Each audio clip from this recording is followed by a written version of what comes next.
Okay, we are live. Hello, everybody. If anybody's here, leave some comments. So this is our first live show for the ExpansaAlong, and we read Leviathan Wakes, first book in the Expanse series by James S. A. Corey. I am accompanied by my lovely co-host, Aaron and Monty. So go on ahead and introduce yourselves. Hello, I'm Monty, as it says in the corner. There ain't nothing really more to say. Your channel name? My channel name is Monty Price. You can just type that up into the search bar and it'll pop up. I am front and center. We talk about all kinds of messy contemporary things over there. So this is a out of the comfort zone genre. Aaron? Hello, universe. If anybody's out there listening, my name is Erin. My channel is Booked and Busy. We mainly read fantasy, some romance, some sci-fi. Girl, why are you whispering? This is not you. I'm happy somebody called Aaron because I was confused. When they go low, we go high, okay? Yeah. Back to you, Mina. Well, I'm Mina. This is my channel, Mina Reads. We talk a lot about romance and recently fantasy. And yeah, I make vlogs. I do wrap-ups and such, the regular booktube stuff. So we're going to get into talking about the book. So let's go over what did we each rate it, our overall feelings on it. And this was a reread for us. So maybe we can go into what we liked in the first read versus the second. Aaron, would you like to go first? Hi, MJ. Hi, Discovering Knitting. How are you all? Hello. Happy Sunday to you guys. Hi. It was like my second or third sci-fi. I'm very new to sci-fi, so I really enjoyed it. It was very different from I think it was my second. It was very different from the other sci-fi that I read because it was like a classic. I really enjoyed how fast-paced it was. I like how things the narrative got started like at the beginning of the story, which something is that doesn't happen all the time in fantasy books. You have to wait like 100 pages or so for like the plot to kick in. No, we got like to the action pretty quick. I liked how fast-paced it was for the most part. I did have some issues with the pacing because I feel like it would go pretty quick and then it would slow down again. But overall, I really enjoyed it. I gave it 4 stars, and I'm excited to, continue on the series and discuss it with you all. Yeah, so for me, same as Aaron, this is one of my first sci-fi, like adult sci-fi books, and I really enjoyed it. I thought it was really fast-paced. I thought the characters were interesting, and like the world building was interesting to me, and like the political dynamics between the inner planets and the outer planets and like the Belters and stuff. I really liked that aspect. So overall, it was a good read for me. It was a strong like first installment in a series, and I gave it 4 stars as well. Monty. So can we talk to past Monty, please? The first time I read this book, I gave it 4 stars as well. For the read along in the preparation for the live and to refresh my memory, I reread it, and upon reread, it was no longer a 4-star for me. It got dropped down to an overall 2-star, which I still consider a good rating in my rating system. A 2-star, a good rating. I use the Goodreads star rating system because when you hover over the star on Goodreads when you're on your computer, it'll tell you what each star is supposed to mean. Now, everybody comes to Goodreads with their own thoughts and opinions, which I also think is why they're never going to give you a 1/2 star because they've already defined all of them. But that's like a different discussion. But the 2-star one says it was okay. And the book was just okay. It was no longer me really liking it. So it got the okay rating. Okay. This is interesting. I mean, that's a huge downgrade because when we all read it, summer 2020, we all gave it 4 stars. We all really enjoyed it. So I'm fascinated by Monty's thought process. I would really like to elaborate. Summer 2020 was a hard time. It was 2 seconds into the panorama we were looking to escape, and here was this fun little sci-fi story. But when I'm, a year into the panorama and we looking around, I've escaped enough, so I was able to really dissect the information. And some of this sentence, it was just bad. They were just bad sentences. Okay, this is something that I will agree with Monty on. There are some like cringy, like weird sentences in this. And it was just like, what is going on? Like the first time that they do the space travel maneuver and they do like the high G maneuver, and Holden is like, I could feel my testicles shriveling up. It's like, what? What? What do we need that for? Why? His There's a scene where they talk about the moon. And he was like, it looks like a prostitute something, and it was just like, what? How there's do you? There's a lot of like prostitute comparisons in it, which I thought was so weird. I also think it's weird because in this world, prostitution is like legal. You just have to be like a licensed prostitute. So it was still interesting how people like view prostitution super negatively, even though it's like legal and stuff. I thought that was fascinating. Anyway. Yeah, there was a bunch of odd like just the way that their world worked was weird at times. Like they were talking about how, oh, no one really cares about drug use anymore, but cheese, you could make all kinds of money on cheese. Like we had cheese in the lockup and it just disappeared because we all took a block of cheese home. And I was like, it's a commodity. Okay. But it's a commodity. They live in space on an asteroid. Like they don't just have cows to make fresh cheese. So no, I could understand like why it would cost you more, but like, how is that more valuable than some heroin? Like how? Like anyone can make. I feel like anyone can make them in the lab.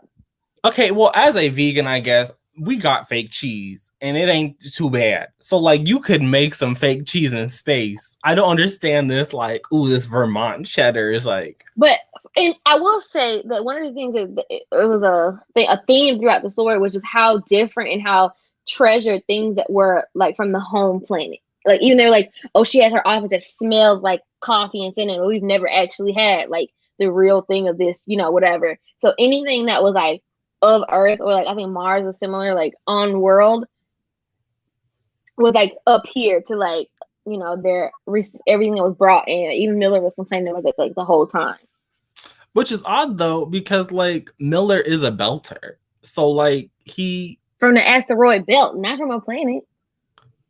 Exactly though, so like he's never like I don't understand. Like, I don't know. To me, it's like if someone is like Earth to them is like a different culture. Essentially, that's what the book wants you to view it as. I don't really get it. I don't really vibe with those themes, but that's a different culture. Okay, but if it's a different culture you don't experience, I just don't think I would be like, oh, I really want some Vermont cheese. I guess. Okay, I just realized that we didn't like really explain what this series is about at all. Like if anybody is just randomly here and they haven't actually read it. So Leviathan Wakes is the first book in this series, and it's about these two characters, Miller and Holden. And Miller, he's this detective on this asteroid belt. In the asteroid belt on an asteroid called Ceres. And then we have Holden, who is like a spaceship captain. His spaceship has been blown up and they're trying to figure out who's done it. So this whole thing is like set to this backdrop of political turmoil between Mars, the belt, and Earth. So the Belters, they don't like people from the inner planets, aka Earth and Mars, because they feel that they've kind of been subjugated by these places, and they don't like the fact that they rely on these places for a lot of their food sources. So that's like the background drama, and that's what we're talking about. So good, Mina. Good job. Excellent. 10 out of 10. Okay, so resources. I think personally that it makes sense that a lot of the Belters' concerns come from resources. Like they are concerned about the resources that they're going to have, and that's why in the beginning there's that whole huge like riot that happens when the Canterbury is blown up, because that's a huge water resource that was lost for them. So for them, they kind of envy Earth because Earth can get resources like water for free. I mean, water falls out of the sky. So for them, I think that it's kind of like the cheese, for example, is like a commodity. It's something that's interesting. Like you envy this other culture for being able to make something easily that will be more difficult or a more complex process to make fake cheese, for example, in the belt. So I think that that's why it's like a thing there. I don't know. That's But we why. get a little bit from from Holden about how like life on Earth might not be as sweet as it seems because like you know they have tracts of land and like everything is divided per person, which is why he had like a 8 parents or something because that's the only way they were able to like be able to afford to live like in a safe enough space for them to only have one child. Monty, don't do it. I want to say, I think Holden's parents, I know there were 8 of them, so like context matters, but they still lived on 22 acres. They were wealthy. Like those are not poor people on Earth because like the rest of the book, talking about how Earth is overpopulated. So like I could like the Canterbury and the people on Ceres being mad because like they wanted the ice. That makes sense to me. You like comparing your little fake cheese to real, like that's what's weird to me. They wanted real cheese, Monty. You know, based on They what they wanted were access eating out to there, real it did cheese. not sound like it was actually good food. Nothing that they were making out there sounded remotely interesting. And I was like, that doesn't even make sense. Based on our current technology, I think you could eat a lot better than how they were eating on the belt. Like it's people that don't eat well without the resources. They don't like seasoning. I think the way that the book describes the food is like much weirder than it's actually supposed to be. Because, you know, like Miller, there's this one part where he's in his apartment and he's like making food and he's like, oh, you know, anything can taste good if you put a little fungus and like yeast in it or something. And it's like, that just sounds disgusting. Like, what the fuck is he talking about? But when they show him like eating in the TV show, because this is a show as well, if anybody's interested, in the TV show, they show him and he's like eating noodles with like mushrooms in it. So it's like, the way that the book describes it versus the actual food that like is imagined in the TV show is like way different. So they are eating the kind of food that Monty is saying you could make like artificially if you were like a vegan or something. So it's not as bad as the book make it sound. Okay, so they just need some better talent. Okay. Yes. This is why I tried to describe it a little bit. I thought there might be a few people in here. Don't let Monty scare y'all off. He enjoyed the first time so much that he wanted to host a whole read along. I didn't say. I said it was okay. I didn't tell people not to read it. I mean, if you're aside from Nicholas, you know, I'm assuming the other people did the read along with us, and they did read Leviathan. Anyway, yeah, that's true. Let's move on. I hate Monty so much. Okay, so quick question. So who would you recommend this book to? I think when I read it the first time and I talked about it on my channel like a wrap up, I said that it would be good for beginners.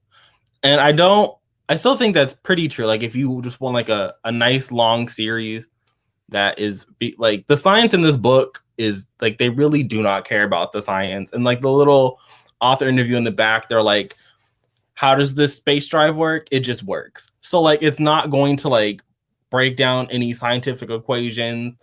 So in that way, if you just want like we're in space on these spacecrafts and stuff is blowing up and there's like a little mystery for our detective to solve, this could be a book for you.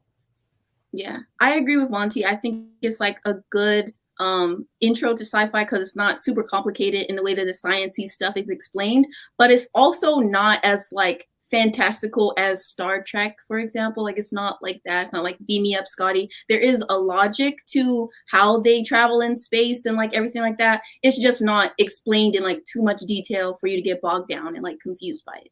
So I would definitely say that it's like a good introduction to more like hardcore sci-fi without being too in depth. Any comp titles? I would actually compare this to The First Sister by Lyndon A. Lewis because that is also a space opera and it's about like interplanetary conflict where Mars and Venus, so Mars, Venus, and Earth, they're all like in this war against each other. So it's pretty similar to Leviathan Wakes and the rest of the Expanse series and how there's this interplanetary conflict. So if that's something that fascinates you, then maybe check out The First Sister by Lyndon A. Lewis. Go ahead, Aaron. Before Monty, I don't know what he's gonna say, but I'm gonna say it before he can, say I can't say it. I would, if you enjoyed Leviathan Wakes, I would recommend To Sleep in the Sea of Stars. I feel like it's similar and does a lot of the things better. And also, it's not the first book in 9.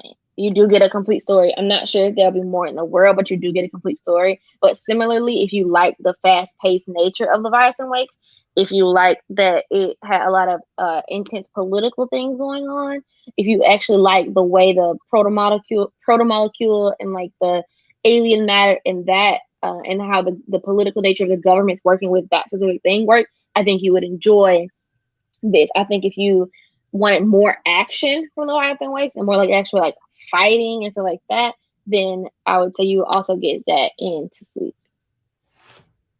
I thought about mentioning To Sleep, but I think that on the opposite of that, because Leviathan has like a bunch of actiony moments and it hints at the political stuff that's going on between the Earth and Mars and the outer belt, but like that's kind of like on the back burner for the first book at least.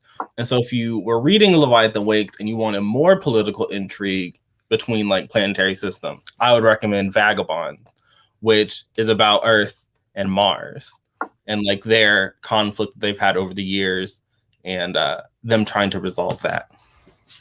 That's on my TBR, and so is First Sister. We are not too deep into the spoilers yet. It's still a bit of general discussion at the moment, so you should be good for a minute, Cassidy. Yeah, I don't think we've spoiled anything. Yeah, I don't think we spoiled anything yet. Also, with sci-fi, it's like the spoilers don't even make without any context. It doesn't mean anything. That's true. I was gonna say like you did mention the proto molecule, but like, what does that mean? With no context, it's like no context. That's not gonna. You won't affect the reading of the book. Okay, so this book has 2 POVs, Miller, the detective, and Holden, this ship captain. So which POV was your favorite and least favorite? Why? I think I have the unpopular opinion here. The first time I read it, I don't think I really had a preference. The second time, I definitely preferred Miller's perspective, even though that man is annoying. But like things were actually happening in that part of the book because he was a detective. So like he was actively trying to find answers for first Julie and then what was going on between Earth, Mars, and the outer planets. Like he was trying to figure that stuff out. Holden, a lot of his stuff was just like filler. And it was like, we have it because like they met up and like he was over in this thing. But like he, to me, didn't actually do a whole lot in 500 pages. So it wasn't as fun being in his chapters. I think Holden's perspective was my favorite, but honestly, I think it has more to do with the atmosphere. Like I just enjoy actually being in space more than I did being on Ceres, because it was very Ceres sounded real depressing. It was real tight. It was dark. It was cold. It was crime. It was grind. They were struggling. Life was hard. And I was like, I think that life on Ceres was probably decent, but Miller is just like everything is rough for him, so it didn't matter. But I enjoyed. I feel like Miller Holden's POV moved the story forward a lot, even if you don't feel like he was doing anything. And it was because like think about that the political things start because of something that he does.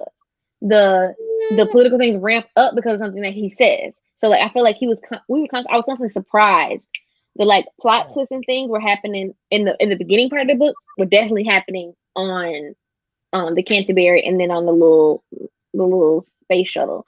The things are moving a lot further. When we get to the second half of the book, then a lot of more things are happening in Miller's POV, but I was pulled in by Holden. I was angry at him because of the stuff that he was doing and saying. I'm like, are you using your brain? So I think I just had more of a reaction to Holden's POV. I really don't know which POV was my favorite because the first time I read this book was in like 2019 and I really hated Miller. Like I could not stand him. He made me sick. Like he made me so angry because it was like he just seemed so creepy. And especially the way he like immediately fixated on and was like obsessed with Julie. It was something that I really did not like reading about. So I hated his POV the first time I read it.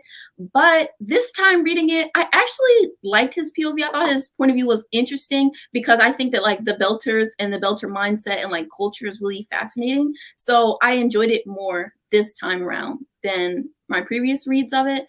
But Holden, I really like Holden as a person. I think that he's really stupid. I think he's like a bad leader personally because he just don't be using his brain ever. But I like him as a person. Like he just seems like a cool person just trying to do the right thing even if he's not using his brain cells, but like he still just has like good vibes about him. So I prefer his chapters.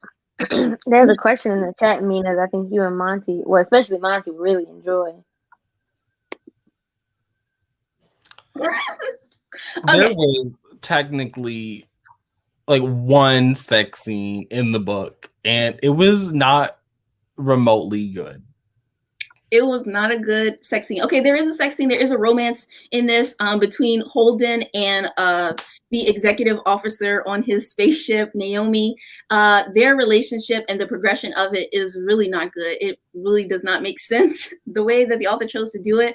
And I mean, the scene where they like confess their feelings to each other happens in Miller's POV. So we don't even know like what Naomi or Holden were thinking in that moment. So it's just like a lot of weird relationship decisions were made in regards to that romance. And there is kind of like a sex scene, but it's not like it's like pretty fade to black, really. Yeah, it's really not giving. But they do mention sex a few times, and there's like this one guy, Amos, and like he goes off the ship and he has some sex and they talk about it, and it's it's fine. But it's not very steamy or it's not like a great romantic drama, I wouldn't say. Definitely would not go into it for the romance. You would come out highly disappointed. I will say that the romance is so much better on the TV show. If you have any interest in watching the show, the relationship between Naomi and Holden is really interesting because they have like more of an enemies to lovers vibe there instead of the whole unrequited pining that happens in the book. So yeah, the book is weird. It's like very logical. Like Naomi's like, I really like you for a really long time, but I see you get with these other women, and so I know your playbook. And I'm just like, okay, but are we gonna do anything? And then nothing happens between them for like 300 pages, and then it's like, yeah, we survived some stuff together. Like what? I mean, we were about to die, so we might as well. I guess. We were about to die several times. So exactly, it's no day is promised. I really think that the progression of their relationship is like so much better in the show because in the show they don't like each other at all. Like they don't have no respect for each other. Like they are constantly arguing. And so it makes their dynamic so interesting because in the book, like Naomi immediately defers to him and like respects him as a captain and everything like that. But in the show, she's like, no, you're making the wrong decisions. I don't trust you. And it's like that dynamic is so interesting because then you see them like build trust and admiration. And then, when they hook up, it's like, oh shit, it makes sense. There's chemistry there. Whereas in the book, women were involved in that creation of that romantic relationship development. I just think that Holden is too much of an idiot for someone to be like, I'm going to defer to you. Like, I think that the rest of his crew, I was kind of sad on this reread where I didn't feel like I connected to any of them. And I was like, all you are like, you're just following this man. Like, I understand like y'all been together for like 5 years or whatever, but that was when y'all were hauling ice. You ain't hauling ice no more. Like, this is a different. This is why the show is so much better. Like the show is so much better in terms of developing all of those relationships because in the show they don't trust each other. They don't really get along. They barely even talk to each other when they used to work on the Canterbury. Like they don't fuck with each other at all. So when they all have to work with each other, it's like a very different dynamic and you get to see them build like their connections with each other. And I think that it just all works out better and it makes more sense the way it's presented in the show versus the book. My takeaway from this live show is to not read the series and to just watch the show. I think we're failing. I think that the books are like they're good. If you've watched the show and you read the book, it's almost like additional content, which is nice. But I feel like this show is like really good. Like I would highly recommend the show. And the books are cool. Highly recommend. Do you have any favorite scenes? Like, what would you say is like your absolute favorite scene in the book? Do I have one? Oh, I liked it. These aren't like major scenes, but any scene between Miller and his partner Havelock, I really liked Havelock, and I wanted to see more of him. So when he was popping up, I was like, I like this man. Let's get him back. Why do you like that man? Because I felt like he was also a detective and like a cop person, and I liked, even though I don't really buy like this whole like weird cultural differences between the Belters and Earth or whatever. I did like seeing the Belters interact with him because he was a cop from Earth. And so like they just had a more interesting dynamic than I felt. I guess Holden also was from Earth, so like they try to give him the same dynamic when he met Holden, but it wasn't the same because Havelock had some brain cells. And then, you know, the whole book really like the book couldn't really exist without him because he provided some crucial information. So I just wanted to see more of him. And as far as I know, he ain't dead. So like he could pop back up somewhere. Because allegedly, you know, Miller, he could be off the board for a minute. So if you need a cop to come back, Havelock is there. For a minute. I wouldn't say, okay, I will say that the character development is not that good. I think the characterization is strong. Like I have a strong sense of who these characters are, but I don't think that their development and like their relationships is something that the authors did. I think they were more focused on making the plot work and, you know, this politics and stuff like that. Yeah, I would agree. I think the characterization is good, but I also don't think that this story is weird because it's not like it takes place over a short amount of time. It's like several months pass in this book. I guess because space travel takes a long time. I don't know how space works. So I just like it's been a long time, but it's not really like the kind of story that you would see. This is who you were at the beginning of the journey, and this is who at the end of the journey. Because at the end of the book, we're still really at the beginning of their journey. So I don't know if I would judge the character development, like in terms of like their actual growth as people, if that makes sense. Okay, Aaron, favorite scenes? You good? Honestly, I think my favorite scene is when they were at like, I don't know what it's called, when they went to the casino world basically, and they were going to find Julie, and the scene where they were thinking that they were being slick, and then everybody just pop up, and that's like that whole little sequence. That like 50-page sequence I really enjoy because then when they started telling the people they need to go in these little chambers, and I said, oh, it's about to be. That whole little sequence. I absolutely loved it. Like them fighting together. That's when they finally like came together. Mm-hmm. And I really just like seeing the merging of those two things.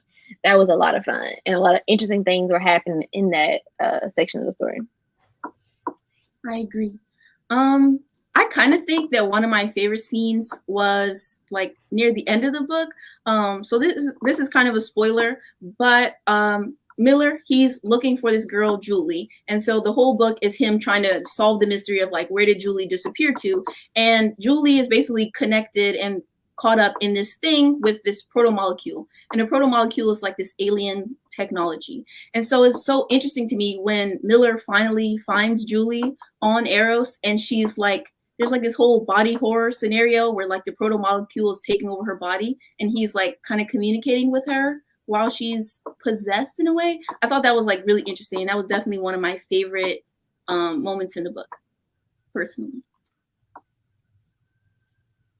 Very nice. Least favorite moments? My least favorite moment. I really like genuinely do hate the way that they did the romance between Jim and Naomi. Like it just makes me cringe every time because Jim and Naomi's relationship, we see like a decent amount of it from Miller's POV, just so Miller can like cringe while Holden does stupid shit. So Holden like approaches Naomi and he's like, "Oh my God, Naomi, I think I'm in love with you." And she's like, "You're an idiot. I've been in love with you for like 5 years. Where you been?"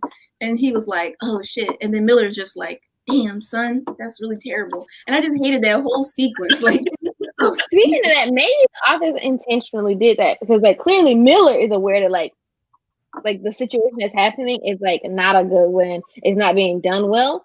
So maybe like it's, I mean, there are cringe relationships in real life. There are idiots in real life who can't keep 2 feet in front of their face. So it's like, and Miller isn't like the brightest star in the sky either. He's like, oh, even I saw that one coming. True. I just, every time I think about it, I'm like, why would they do it like that?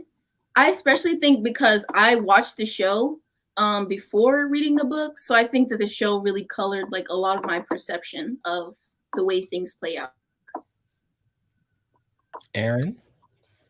Miller's whole inner depressive monologue when he would like have conversations with his wife, I would just be like, yo. He is mentally unstable because he was talking to the wife who's been gone for 2 years. Then he was talking to Julie. And he would just go back and forth between talking to the wife and Julie, but neither one of them were there. And I was like, it was crazy to me that he was just talking to his wife like it was regular. And the fact that he never even really discussed like why his wife wasn't there no more. I kind of thought that she died or something, you know, like it was tragic and like, oh my God, she died and he just never has moved on. But like, I think she just divorced him. Like, she just left him. He imagining her in his mind, like having conversations with her in his empty apartment. That's weird. Like, active imagination. Oh, someone said, what character would we be in the book? Child, I'm gonna have to be an asteroid or something. I don't want to be none of them. I think it's because I don't think this was actually described in the book. I think it's just because I was reading it while I've been watching Chicago Fire. So the character Fred in the book. Oh, Fred Johnson. I love Fred. He reminds me of like this black chief on Chicago Fire. And I'm like, I think Fred is a black man. So I want to be Fred. I couldn't do nothing that Fred does. None of what he did I could do. But I really like him. So if I could be a character, I would want to be him. I mean, that's also true. I'll be Amos, maybe. If I had to be one. He seemed like he was having a good time. I love Amos. The way that Amos is never bothered. Like he be there, something horrible happens, he'll be like, oh, you know, oh well. I appreciate that about him. He just really going with the flow. Like, damn, everybody died? Okay. I guess we on this new I mean, he is never bothered. I appreciate that about him. I love it. Exactly. Like he in there talking to imaginary women and he judging Holden for confessing his feelings. The audacity. I mean, I would be judging Holden too. It was not. Wow, you talking to 2 different women in your head, one who left 2 years ago and one who you're literally hunting down and have never met before? He never met her. That was sending me like he never met her. He literally just saw like a little picture of her, had her file from the police station, and he in love. Sprung. Miller, I accepted that man was weird, but he was giving me plot, and so I said, "Let's go, sir. You can talk to whoever you need to talk to give me a plot." Because like plot. Go ahead. Because Holden, the whole book really kicks off when his little ice ship gets nuclearly bombarded, and it's like, oh, those poor people. Apparently, there was like 50 people on that ship, which continue to send me for the rest of the book because I'm like, where? So apparently, it takes a lot of people to man the spaceship. Well, clearly, because 50 of them were nuclearly exploded, and so I was like, that's a tragedy. But then, like Holden, he just announces it to the entire galactic community, and I'm just like, this is okay. Like that's sure, fine. You have to have like a kickoff, but then like literally any time information just fell into his lap, he never really worked to get any information. It just kind of happened to be given to him. He would be ready to shout it from the rooftops, and I'm just like, sir, did you even like process the information yourself before you want to distribute this widely? Well, that is a question. You know, do the people deserve to know the truth of what's going on in a timely manner, or should the truth be kept from them? Because Miller was always like, "Don't say anything, whatever." But Miller was also like not really a cop, but a law enforcement person. So I'm not as trusting of them because Miller it clearly expressed that he was not a good cop, that he was a dirty cop. Yeah. So But every question. cop in this world was a dirty cop. That's True. what was killing me. It was like they had openly embraced that all cops were bad, and that was just So then it's like, is that the right answer? Miller's always like, don't say anything. Why did you say it? The whole reason all this happens because you said it. Versus like, if the whole reason happens because this organization was trying to take over the world and experiment on the whole planet. But you know, so what's the right answer? I think that as of Leviathan Wakes, I don't have enough information to answer that question because we don't see anybody really besides Miller, and I guess like to some extent Fred, reacting to the information. I mean, there's like that one riot scene where they want to get water, but outside of that, like we really don't know what the Belters are thinking. Earth, we don't know what they're like. We don't know. Like there aren't enough points of views for me to be like, yeah, he should have been telling people that he thought Mars did this, because then Mars didn't even do it, and there was like this weird thing where like maybe it was actually Earth, and then maybe it was like you didn't have no information, and so you just even before that he was just like, we found this thing, this is what's going on, whatever. My thing is like Holden, he really wanted to be like, I never said that, but it's like, sir, you implied it, so all those innocent people they died because of you, and he never wanted to own that. I don't think that Holden can be held responsible for doing the first broadcast because he said, listen, we found this thing is Martian made. He didn't say, oh, the Martians did it. He said, we found this thing. It was Martian made. Some people blew up our ship. We're stuck out here in the middle of nowhere and we need help. Like, what else was he supposed to do? They very plainly said that the Canterbury was like millions of kilometers away from anybody else. So there was no way that they were going to be able to like go anywhere by themselves. That's why they needed that Martian ship to come pick them up. This is the whole point. Like, I think that made sense that he made that huge broadcast. And he was like, but the first one, a crime just happened. I'll give him the first one. The other one, I'll give you. Throughout the rest of the story, anytime he got some big information, he was never, oh, let me tell Naomi, let me go tell Amos. It was, let me go tell Alex. It was, where's the broadcast button on this thing? Where's the how do I let the whole solar system know this information that I just found? And it's like, okay, you could do that, but like you don't have 3 pieces of a 4-piece puzzle. You have 2 pieces. You got half the puzzle. But also, you could say that him broadcasting the information also protected him in a way because, you know, they was trying to silence them and they were trying to make them disappear real fast because there were high-level players involved. But once you put a name to it, put a face to it, now people know what's going on. People are more aware of what's going on. And everybody in the system was tracking where they were, what they were doing, when the next update was coming. And that's part of what kept them alive. I think that the plot could have been more interesting if they had disappeared Holden. I think you don't like him.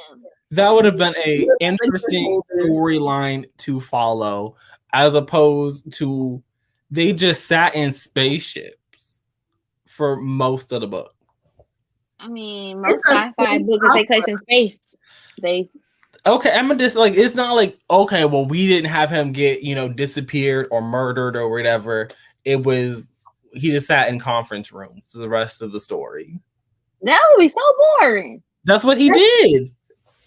I just finished it. He sat in conference room for like 400 pages. What you read?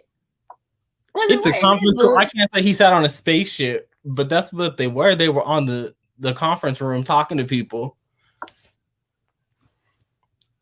See, and then I read a whole other book because the Holden that I know, he was shooting the blue goo zombies, and he was doing the vomit zombies. Yeah, okay, he was making deals. He was fixing on stuff. Remember when he went with Fred? They was making deals, and he was like, "It's part of my ship."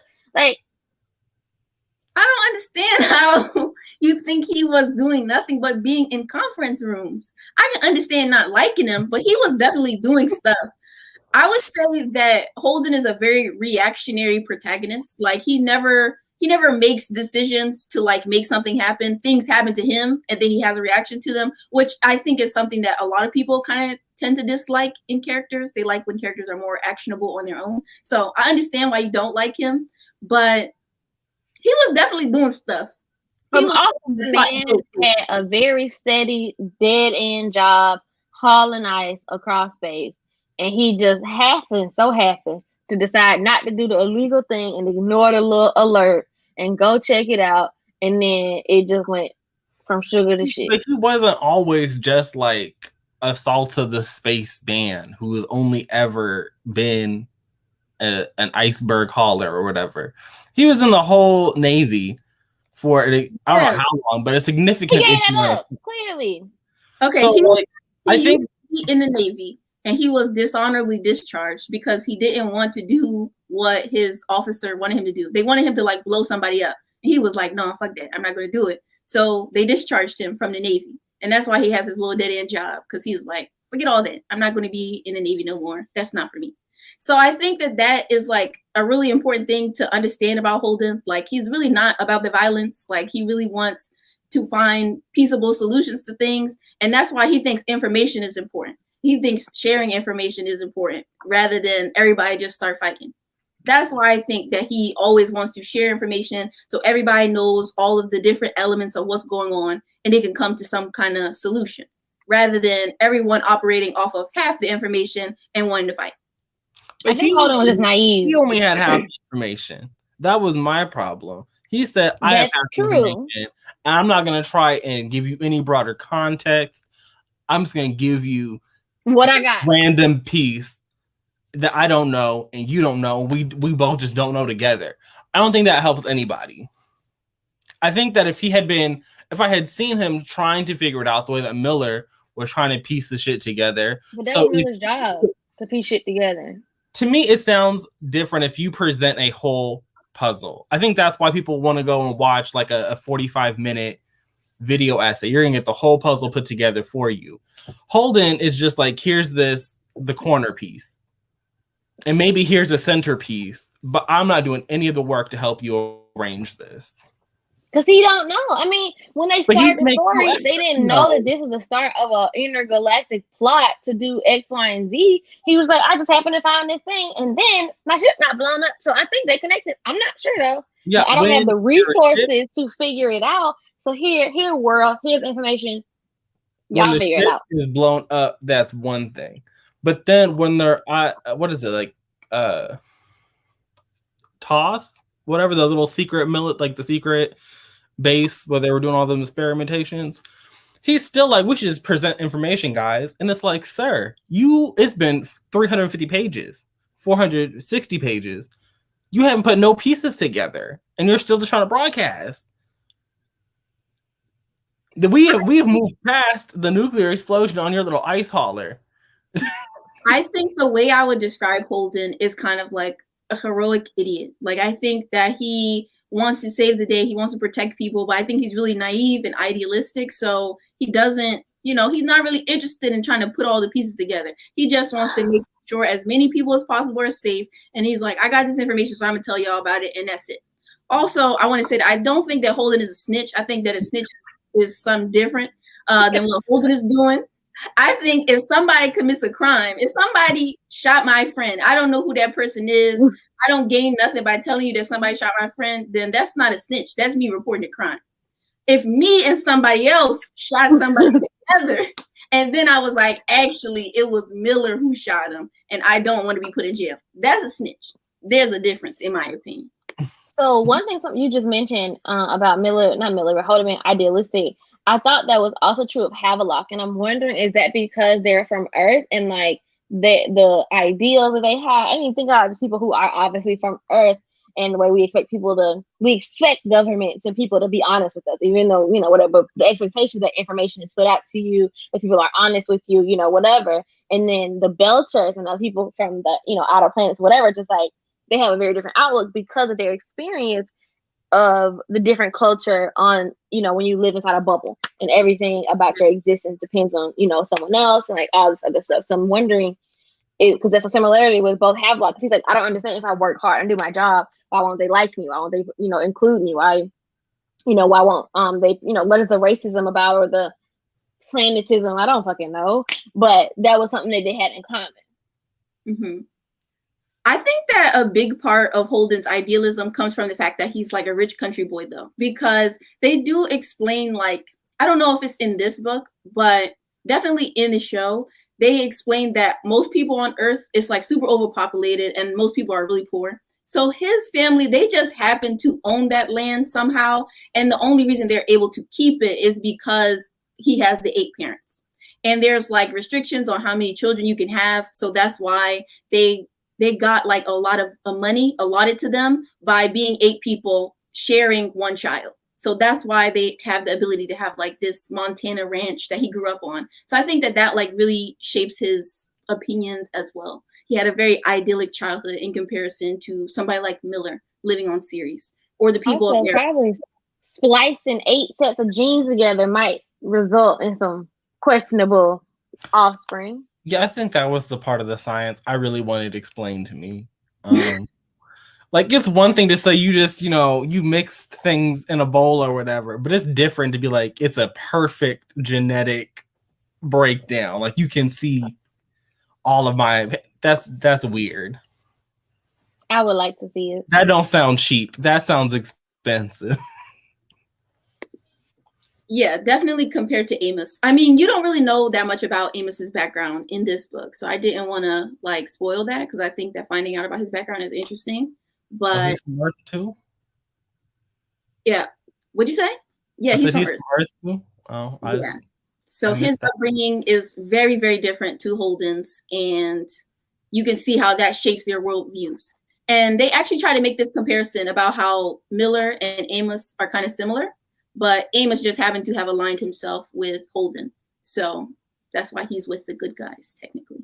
I don't think that Miller aligned himself against Holden. I just think that I think the scene that Naomi and Holden have really illustrated it all, like the best that the book could do. Where she's like, you don't get it. Like you're just not, you're from Earth. You're just not gonna. He is that man that he shot. Like he understood that he needed to shoot that man. Mm-hmm. So that scene, I think, but aside from the Havelock, that was a really good scene too. If I had like just a singular scene. True.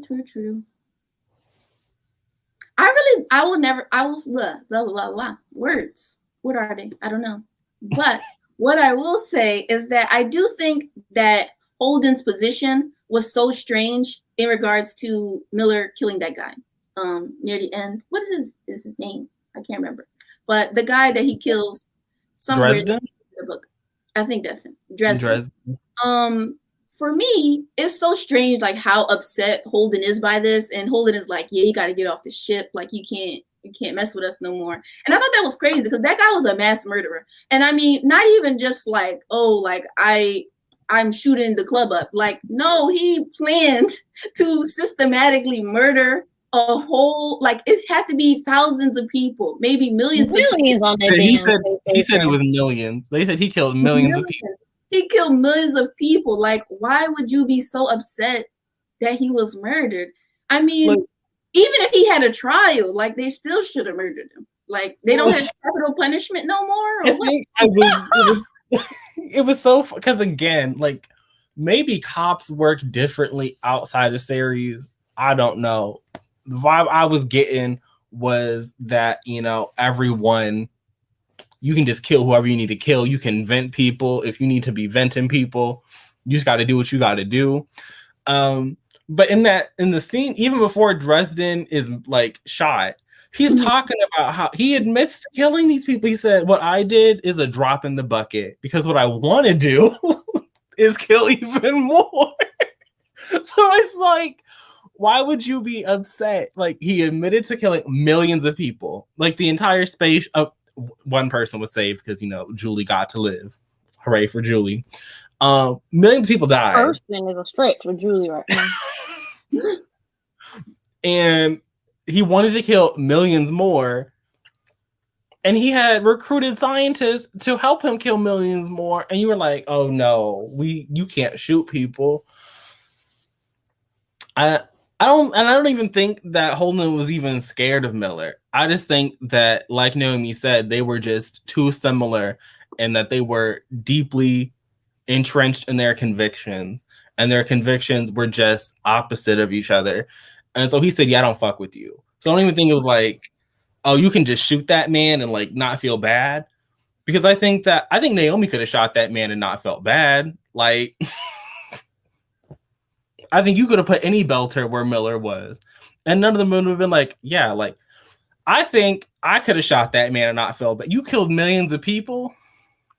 I think it might have just been like triggering to him because you talked about like earlier how he left the Navy because he didn't want to do X, Y, and Z. Also, you accept that he's really idealistic. So I think part of it is like you took it upon yourself to kill him with like no deliberation or nothing, and he wasn't okay with it. And I think it's okay that he's not okay with somebody being murdered in front of him or just in general, even if they are a bad person. Mm-hmm. Yeah, like I don't think the police need to kill people who have killed millions, but I don't think I would also Miller ain't even the police no more. He's a regular person. I don't think I would jump up and be like, oh, how dare you, anybody who killed somebody who had admitting to killing like a whole country's worth of people. Like a whole country is wiped off the map, essentially. Several countries, because there's small countries out there, just gone. And you're gonna be stop. No, not me. Yeah, basically, I think it all boils down to the fact that Holden is very idealistic and he really believes in the system and in justice. And he thinks that there should be a different kind of justice. Like he thinks they should have arrested Dresden, they should have questioned him, and he should have been in jail. Like that's the kind of solution that Holden would have wanted to see. And Miller is like, we don't need this person because he is dangerous, because he knows that he had all those scientists working for him. So he had to express to all these really smart people, oh, I have this plan to kill millions of people. And those people joined his cause. So Miller is like, no, I can't let somebody like that live. He's so dangerous. So I think that man probably was a wealth of information, in Holden's mind. He had a lot of information that could help resolve this thing or save some other people, or like, because this couldn't be the only thing that was going on in the plot that they were trying to do. So it's like our opportunity to learn more about what was going on is also lost because you acted rashly. See, like my issue with Holden's rationale is that the book doesn't give us any indication that what he thinks should happen could actually happen. Like the book doesn't set up a system wherein there is a jail that this man could go to. Like even when Holden and Naomi are having that conversation later, and she's like, look, this man convinced these brilliant scientists to help him systematically come up with a way to kill millions of people. You don't think he couldn't convince a jailer to like let him out the cell? Like this man is the wealthiest man in the galaxy. You don't think he could bribe somebody? So it's like, even if apparently there are jails in this world, I don't think the book did a good enough job like setting it up to make me think that was actually going to happen. But also, yes, he did get to go to Venus, and Venus was populated. People did live on Venus, and he still said crash that thing into it. It was weird. Who lives on Venus? They had cloud cities. The whole first part of the book is talking about how I think it was Julie's family, or it might have been the Dresden guy initially. They had like technologies to have these little cloud cities in Venus, and they were like bogged down in lawsuits that have been going on for like 80 years. So there weren't as many people living on Venus, but people did live there, and they did crash into it. There are not people on Venus. I don't remember that in the book. It may be in there. I don't remember it. What I was reading, it made it sound like there were people on Venus up until they crashed it. There shouldn't be. There's definitely a lot of different places in the solar system that they have populated, but I don't think that Venus is populated, and that's why they were like crash it into Venus, because there's nothing there. Then why were they trying to go into the sun if Venus is that closer than the sun? Why would you try to go all the way to the sun? Because the reason they were going to the sun was because they thought that the sun would destroy the protomolecule. They just said, well, we got to get it somewhere, so let's just leave it on Venus where there's less chance of like it spreading or whatever. Thank you, Luke. We appreciate you. Yeah, nobody cares about Venus because it's not really, it was someplace that they couldn't build on from what I understood about it. And also, it's not like there's viable resources there really. So that's why he was saying that nobody cares about it. It's kind of like, you know, nobody has a claim to it and there shouldn't be any people there. So why not do it? So. The more you know. Holden was what do you think about Miller's do you think Miller's really, you know? I will not speak. I wonder okay. You got an answer to that question. Okay. For this question from Discovering Knitting, I don't necessarily think that he was involved in like actual combat, but I think he was just like, you know, like a typical officer and he just kind of did things around the ship. I don't think that he was like a combat officer or anything, but I think the book didn't work for him. It's just this book is too entirely vague on what his position. Like, I don't remember what he's talking about when he said he was. I know he said he was in the Navy and he said he was dishonorably discharged. You'll see my file is all there. This book is just confusing to me because it doesn't sound like before. Like there were obviously tensions between Earth and Mars, but it doesn't sound like they were really having any skirmishes. And then Earth is always referred to as Earth, except for like random states where things are from. Like he's from Montana and that she's from Vermont. And so it's not like there seems to be any like Terran conflict. They seem to be united in their efforts in the book later on. So I'm just like, this just seems weird to me. I don't understand this little utopian society you got going on Earth here, James S.A. Corey. But Earth is not supposed to be a utopia. Like Earth is going through a lot of stuff. So the Earth is just populated and it's like overpopulated, whatever. They have all these issues. So the way that they're trying to combat that is they are run by the United Nations. So there's no like individual countries. I mean, there are individual countries, but they have like the sovereign body is the United Nations. So that's why they're just referred to as Earth. So the United Nations are the people who would like deploy the Navy and stuff like that. And so basically on Earth, their main concern is that they don't have, you know, like the water is polluted and all that kind of stuff. So they use the belt because they need certain resources from the belt, or they need like the water that the Canterbury was getting. Like they could also use that water. They use the belt as kind of like a port for a lot of the materials that they need on Earth, because Earth is kind of like dying, is way overpopulated, is drowning in waste, and there's not like enough jobs for people. They have to feed everyone using, what's it called? They feed everyone through some kind of like social programming. I think it's called basic, like Earth is going through a lot of stuff. And I think when I said like utopia, I didn't mean like we all live in the capital. Second book. I just meant like they have united as we ain't dealing with, you know, Canada hates Mexico now, and I think also that's what I Earth meant. May just seem like a utopia to people in the belt. Mm-hmm. Like even with all those things true, if you walk outside of the airlock, you're dead. If you walk outside, yes, pollution, all that, but like you're still alive. Mm-hmm. And also, I think they had more rights and stuff like that. People that were on planet versus people out in the belt. So I think it's just like to them, the grass is extremely greener on that side because it's real grass. You mean actual grass and not the text green? Right.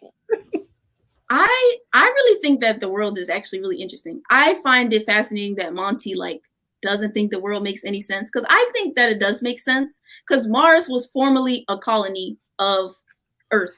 And no, I understand like so that's why they're beefing. And then the doesn't like the planets because the planets use them for labor and resources, but they're still kind of like poor and reliant on Earth for like air and stuff like that. So that's where the conflict comes from. They don't like each other, but also they all have to rely on each other to keep their planets or like environments running. No, I understood like the basic tensions between all three of like the bodies. Well, I just like, to me, I guess like there were some skeletal, like there were actual like differences on like the Belter people. So like maybe they're no longer like Homo sapien, they can be like Homo Beltus or whatever. But like, what, Aaron? To me, like it's just weird when I did. It's just it's a me problem. So I understand the tensions, but I might be like, oh, we got like Belter racism. Like that's just what I'm like. That feels like what the book sets up, and I'm like, maybe we just need a different word. Let's use a different word here. I mean, when you put human beings in situations where they have differences, they're gonna always find a way to discriminate somehow, some way. Yeah, I don't know. I personally think that it worked for me. I'm sad it didn't work for Monty, but it worked for me. I like the world building. I like the tensions between the people, and I think that personally, it makes sense in my mind. It makes sense. I'm excited to see how the rest of like the overarching plot is revealed, because for 90% of the plot that was introduced in this book was kind of wrapped up, but it's really because we only had just scratched the surface of what was really going on. So I'm interested to see how Caliban's War, you know, I know it's a 9-book series, but you gotta start introducing the overarching plot pretty early. You got to, if you want to keep people reading. But I did start Caliban's War already. So it's like, I'm wondering if it's going to continue with like a mystery of the book. There's a thing they're trying to solve, and we only like incrementally going towards the like larger plot, or like how they're going to do that. Because I know new characters are introduced as well. So yeah, I would say that the thing that needs fleshing out the most is some of the character stuff. But like I said, it is the first book in the series, so you will hope that maybe we'll find out more about characters in the future, like Holden. Maybe we'll find out more about his backstory, why he's the way he is. And I know that someone in the comments was mentioning that his character arc as the story goes on is like impressive. So maybe there's still some time to like flesh those things out. But I still thought that it was a pretty enjoyable book. And I think that some of the stuff that was left out made for like a better series or a better start to a series, because it will be too much information to give you Holden's whole backstory and Miller's whole backstory and all the history of what went on between Mars and the Bell and all that kind of stuff to really like. Yeah, there was already a lot of like, because you can say like James said, I don't think he really, or I guess the pair of them didn't really weave their exposition into the narrative the greatest. It was kind of just like dropped in like the middle of like other things. So I don't know if I would want them in book one to give me more of that. I think I got enough. I just would have wanted it better paced, maybe. I think that all the stuff he could have there be the same. I just wanted like the pacing changed and like maybe that romance, because they really wanted that to be a thing, because they brought it back after like 400 pages of nothing. And I think that would have really just elevated the overall experience. All right, so to wrap things up, what are you guys hoping will be in Caliban's War? You have any theories? Anything? I want a main character from Mars, because we've seen the Belters, we've gotten some Earthens. I need to see a Martian. Maybe happy.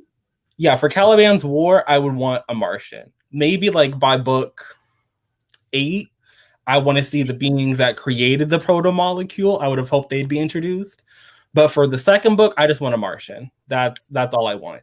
You will get a Martian. Her name is Bobby, and she's a bit of a legend. Okay. I'm saying this also because I know what happens, but I'm interested. I'm looking forward to getting more of the perspective from Earth. Oh, like on Earth? Mm-hmm. On Earth. Oh, okay. I don't know if I need that, but from what y'all just told me, I don't think I want to read about the horrible wasteland. It won't be a horrible wasteland. The part that we read about won't be a horrible wasteland. Yeah, the Eunice would character have, we get introduced to, she's on the United Nations Council. clearly Venus is the new protoplanet. They got a giant crystal. It's about to be habitable. So they're gonna be fighting over Venus by book 7. Something is going to happen with Venus. It's going to be very interesting. I promise. And Making promises. that's all I'll say on that. So I've already read Caliban, so I know what happens, but I really enjoyed it. It's interesting, takes the plot in a slightly different direction. So I wonder what you guys will think about that.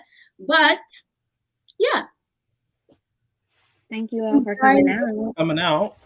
Yeah, so thank you to everyone. Oh my God, this comment, please click it. Which one? That one. Well, thank you so much for joining us. It was lovely to have you here. We'll be reading Caliban's War in April. The live show will be at the end of April on Monty's channel. So we look forward to seeing all of y'all then, if we didn't scare you off from the series. I hope not. It's not bad, people. It's not bad.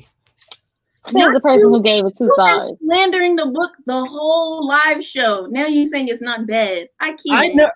I started the saying 2 stars is what? A good rating for me. But then you said Goodreads says it's okay. Okay and good don't mean the same thing. It's an okay read. So it's an okay rating. Don't read this. Well, child, anyways, let's end the broadcast here. Thank you guys so much for joining. In April, we'll be reading Caliban's War, and the live show will be on Monty's channel. So make sure you check him out. And I'll see you guys later. Bye. Bye.